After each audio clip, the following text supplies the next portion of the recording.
Assalamualaikum warahmatullahi wabarakatuh. Kita bertemu lagi di channel Inspirasi Oktara. Salah satu subscriber dari channel Inspirasi Oktara berkeluh kesah bahwa beliau ini telah berumah tangga selama 11 tahun. Dari rumah tangga selama 11 tahun tersebut, beliau ini saat ini dikaruniai tiga orang anak, yaitu satu orang SD ya, anak SD sekitar kelas 6 dan juga ada dua balita. Nah, tetapi hingga saat ini beliau ini sama sekali belum pernah mendapatkan bantuan sosial. Padahal, beliau ini sangat membutuhkan ekonominya.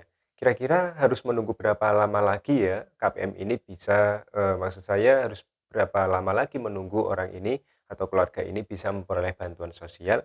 Nah, kita akan membahas hal tersebut di kesempatan video kali ini. Tapi sebelumnya izinkan saya untuk mengucapkan terima kasih kepada para subscriber dari channel Inspirasi Oktara. Terima kasih karena atas dukungan Anda tentu channel ini bisa berkembang lebih baik lagi dan tentu membuat saya bisa lebih bersemangat lagi untuk membagikan informasi terbaru kepada Anda semua. Ucapan selamat datang dan selamat bergabung bagi para subscriber baru dari channel Inspirasi Oktara. Terima kasih karena Anda berada di channel yang tepat. Channel ini disampaikan langsung oleh SDM Pendamping Sosial dari Kementerian Sosial Republik Indonesia. Oleh karena itu, silakan aktifkan notifikasi di HP Anda agar setiap informasi terbaru yang saya sampaikan bisa Anda ketahui segera secara real time tentunya. Oke, tidak perlu berlama-lama lagi, tidak perlu bertele-tele lagi terkait dengan keluhan salah satu, subscriber dari channel Inspirasi Oktara yang menyampaikan bahwa beliau ini telah berumah tangga selama 11 tahun dan telah dikaruniai 3 orang anak, yaitu kelas 6 SD dan ada 2 anak balitanya. Dan, beliau mengeluh kenapa kok sampai saat ini, keluarganya ini belum pernah mendapatkan bantuan sosial apapun dan, harus berapa lama lagi menunggu ya untuk bisa mendapatkan bantuan sosial. Nah, perlu Anda ketahui bahwa untuk sistem, eee, penerima bantuan sosial yang terbaru, ini saat ini menggunakan satu pintu data ya, yaitu dari data terpadu kesejahteraan sosial.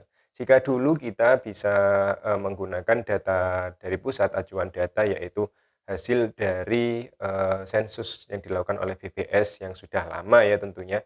Ini untuk saat ini lebih kepada data yang luas. Ya, maksudnya seperti apa? Jadi, Kementerian Sosial telah memberikan kebebasan dan memberikan akses atau layanan kepada masyarakat di seluruh Indonesia untuk bisa, berperan aktif ya, berperan aktif dalam hal apa? Dalam hal pengajuan nama untuk bisa masuk ke dalam daftar penerima bantuan sosial selanjutnya. Nah, Kementerian Sosial membuka 2 akses utama. Akses yang pertama yaitu dari operator desa ya, dari perangkat desa. Nah, apalagi ketika di awal-awal tahun ini, sedang gencar-gencarnya dilakukan yang namanya musyawarah pembangunan, baik itu pembangunan desa maupun pembangunan kelurahan. Nah, di dalam musyawarah pembangunan desa atau kelurahan yang biasa disebut Musrenbangdes dan Musrenbangkel, ini ada salah satu agendanya adalah pembahasan terkait dengan masyarakat miskin atau masyarakat kurang mampu yang belum, pernah menerima bantuan apapun. Dan biasanya di dalam musyawarah tersebut ini akan didata warga masyarakat yang belum mendapatkan bantuan ini akan didata dan kemudian diajukan kepada dinas sosial hingga sampai kepada pusat untuk bisa, masuk sebagai calon penerima bantuan sosial yang baru. Nah, karena saat ini, sistem penerima bantuan sosial berasal dari satu pintu, yaitu data terpadu kesejahteraan sosial, maka Kementerian Sosial membuka, 2 akses utama ya. Akses pertama adalah bisa dari kantor desa atau kelurahan. Nah, bagaimana caranya? Masyarakat ini sudah tidak waktunya lagi ya, tidak zamannya lagi untuk menunggu hingga data Anda ini bisa masuk sebagai penerima bantuan. Maka selama Anda menunggu dan Anda tidak pernah berperan aktif atau bertindak aktif mengecek, nama Anda masuk ke dalam data kemiskinan atau tidak, maka selama itu juga Anda tidak perlu berharap besar bisa memperoleh bantuan sosial, ini kuncinya. Oke, di akses pertama yang bisa Anda lakukan adalah Anda bisa datang ke RT atau RW untuk, apa ya, mengajukan agar nama Anda bisa masuk ke dalam DTKS. Nah, RT, RW pasti akan memfasilitasi Anda untuk, melakukan hal tersebut, entah itu langsung disampaikan oleh RT, RW-nya ke kantor desa atau kelurahan, ataupun mungkin Anda diarahkan ya, misalnya Anda diberikan surat keterangan untuk, pengurusan agar masuk ke DTKS. Anda bisa langsung daftar mandiri ke kantor desa atau kantor kelurahan. Silakan temui perangkat desa atau kelurahan yang ada, tanyakan bagaimana caranya agar nama Anda ini bisa diusulkan masuk ke dalam daftar terpadu kesejahteraan sosial. Perlu Anda ingat ketika Anda, sudah datang ke kantor desa atau kelurahan, tentu ada syarat-syarat yang perlu Anda bawa, yaitu misalkan EKTP, lalu ada KK terbaru yang perlu Anda bawa untuk, proses pengajuan. Jadi untuk proses pengajuan data keluarga Anda agar bisa masuk ke dalam DTKS, gitu ya, seperti itu. Selanjutnya, Kementerian Sosial juga membuka akses kedua yang tentu ini lebih mudah bisa Anda lakukan ya, bisa dari rumah, dari manapun dan bisa Anda lakukan kapanpun, yaitu dengan cara mengunduh aplikasi Usul Sanggah yang ada di Play Store. Nah, di dalam aplikasi tersebut ada 2 menu utama, yaitu untuk mengusulkan ya, untuk bisa menerima bantuan sosial, dan yang kedua adalah bisa menyanggah penerima sosial yang dirasa ini tidak layak untuk menerima bantuan. Nah, bagi Anda, termasuk juga keluarga yang berkeluh kesah ini, yaitu 11 tahun berumah tangga tidak mendapatkan bantuan apapun, Anda bisa mengunduh aplikasi tersebut di, aplikasi Play Store ya.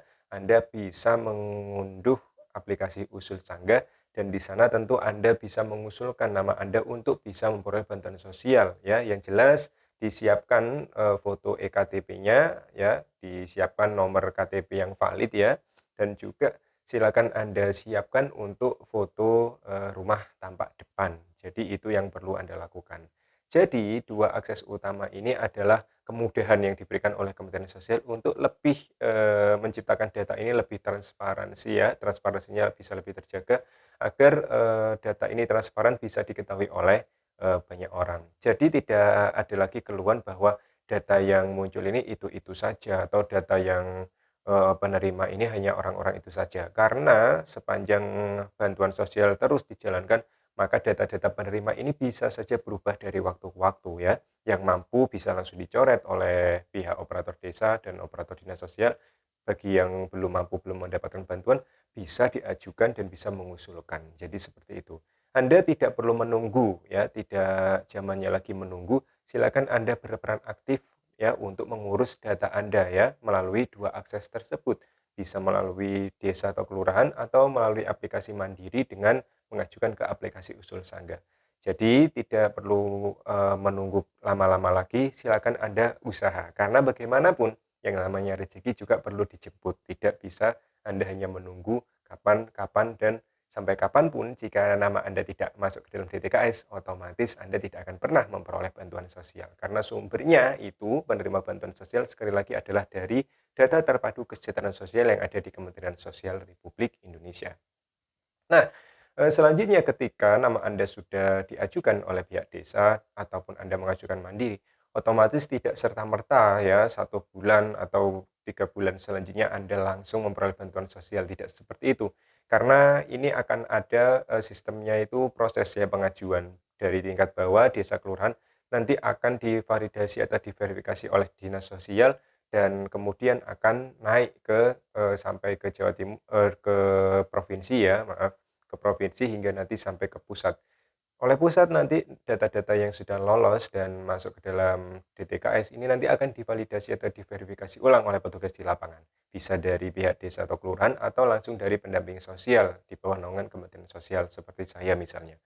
Nah, jika sudah divalidasi ini ternyata pasti dan sudah sangat membutuhkan dan memenuhi kriteria, maka nanti DTKS tersebut akan ditandatangani oleh Kemensos untuk, bisa memperoleh bantuan sosial selanjutnya ketika ada pengurangan ya, atau ketika ada kuota yang kosong atau kuota yang kurang ya. Sehingga kuota yang kurang ini akan diambilkan, dari nama-nama yang sudah masuk ke DTKS dan sudah disetujui oleh Kementerian Sosial nanti melalui SK yang ditetapkan. Jadi prosesnya panjang. Nah, karena prosesnya juga panjang, maka bagi Anda yang, ingin memperoleh bantuan, Anda tidak perlu menunggu ya. Jadi silakan Anda berperan aktif, cek apakah nama Anda sudah ada di DTKS atau belum. Jika belum, silakan ajukan dengan 2 akses yang telah saya jelaskan tadi. Oke, mungkin itu saja informasi yang bisa saya berikan kepada Anda yang belum pernah sama sekali memperoleh bantuan sosial. Intinya, cek apakah nama Anda sudah masuk ke DTKS atau belum. Jika sudah, berarti tinggal menunggu rezeki. Jika belum, berarti silakan Anda berperan aktif untuk mengajukan agar nama Anda bisa masuk ke DTKS. Semoga informasi ini bermanfaat. Terima kasih atas segala perhatian Anda. Saya mohon maaf apabila ada kata-kata saya yang kurang berkenan. Terus dukung perkembangan channel Inspirasi Oktara agar channel ini tentunya bisa berkembang lebih baik lagi di masa yang akan datang. Saya akhiri. Wassalamualaikum warahmatullahi wabarakatuh.